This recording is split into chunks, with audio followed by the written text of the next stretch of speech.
Khurram is it time for a financial emergency؟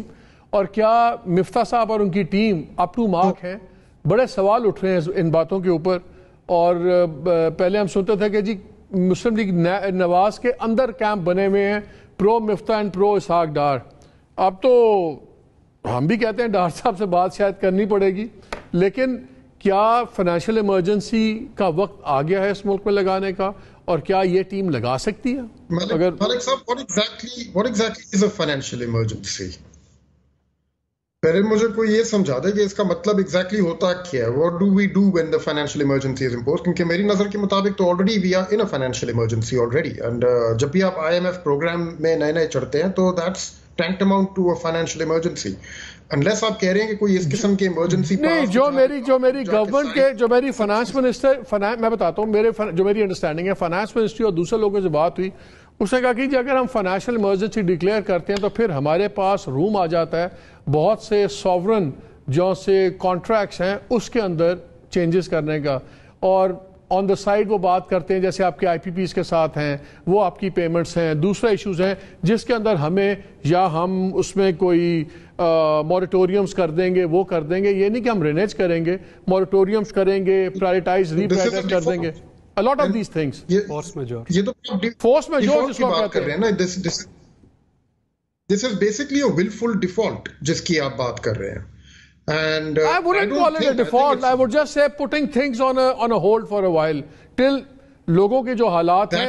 That is a default مالک صاحب.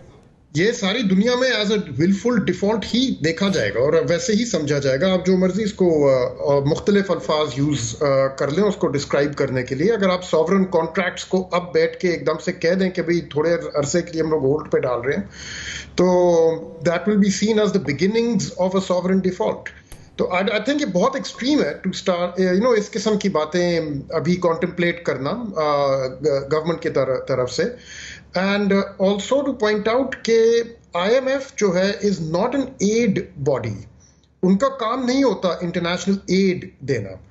اور جو جس حد تک ابھی انہوں نے it is not a typical commercial lending bank also. اس کا تو ہے ہی ورلڈ آرڈر کے اندر ایک پیرٹی لانے کے لیے اور ڈیسٹیبلائزیشن روکنے کے لیے. It's not a commercial bank either. اب جیسے مالک صاحب 2010 کے فلڈز کے بعد کوئی $450 ملین آئی ایم ایف نے اپنی اس زمانے کی ENDA نام کی فیسلٹی تھی اس کے تھرو پاکستان کو ریلیز کیے تھے.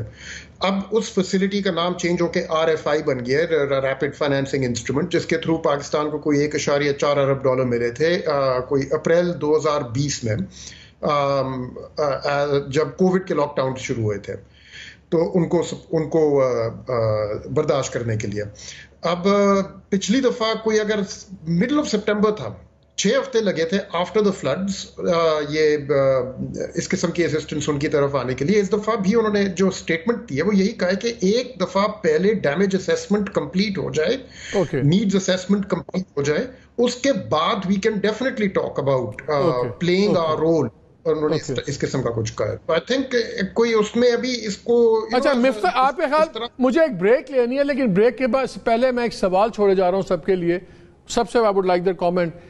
کیا آپ کے خیال میں اس گورنمنٹ کے پاس کوئی ایک وائبل اکنامکس پلان اور اسٹریٹجی آپ کو نظر آ رہی ہے یا نہیں نظر آ رہی، کہ یہ صرف ٹیکٹیکلی بس آج کا مسئلہ کہ دن ٹپا رہے ہیں اور ان کے پاس مڈ ٹو لانگ ٹرم کوئی پلان ہے یا نہیں ہے؟ تمام لوگوں سے میں جاننا چاہوں گا اس بریک کے بعد.